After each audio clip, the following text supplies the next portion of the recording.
Let's clarify. Earth sign, Taurus, Virgo, and Capricorn.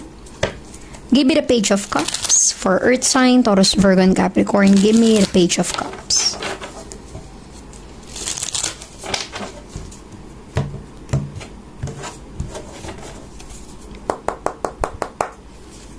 You have the Nine of Wands, a fire sign. And the Ace of Swords, an air sign. Okay.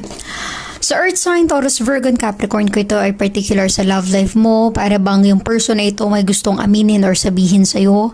Hindi niya lang magawa-gawa kasi maraming kinoconsider. Maraming mga hadlang or balakid na dahilan, na naging dahilan kung bakit hindi niya masabi yung totoo niyang feelings. But the Ace of Swords is a message.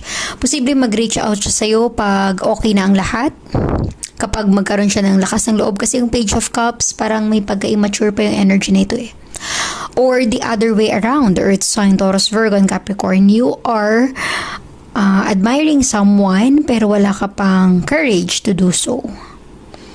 Posibleng marami ka pang kinoconsider sa buhay mo, sa sarili mong buhay, sa sarili mong sitwasyon na kailangan mong ma-overcome para masabi mo yung totoo mong nararamdaman. Okay?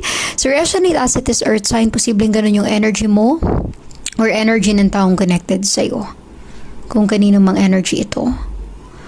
Also, I'm getting here, kung ito ay particular sa trabaho, sa career mo, sa buhay mo, kung ito hindi particular sa love life, para bang there is something na inaay mo, gusto mong gawin, pero you are waiting na magkaroon ka ng kumpiyansa sa sarili. Something like that, Earth sign.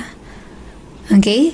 It really feels na meron ka pang naantay or kailangan naantayin para lang i-pursue ito. Okay? Gawin ito or simulan ito. Let us clarify the Emperor energy. Give me the Emperor for Earth sign, Taurus, Virgo, and Capricorn. Give me the Emperor energy.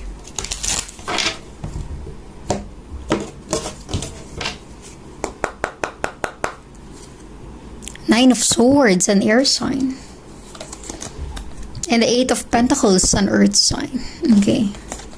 So, Earth sign, Taurus, Virgo, and Capricorn, gaya ng sabi ko, the Emperor energy is someone na very controlling, manipulative, may pagka-ma-pride or ma-ego, may nai-stress, di makatulog sa gabi. Nine of Swords is some kind of stress or anxiety. Tingin ko ang iba sa inyo, Earth sign, Taurus, Virgo, and Capricorn, kung ito ay particular sa trabaho mo, boss mo ito.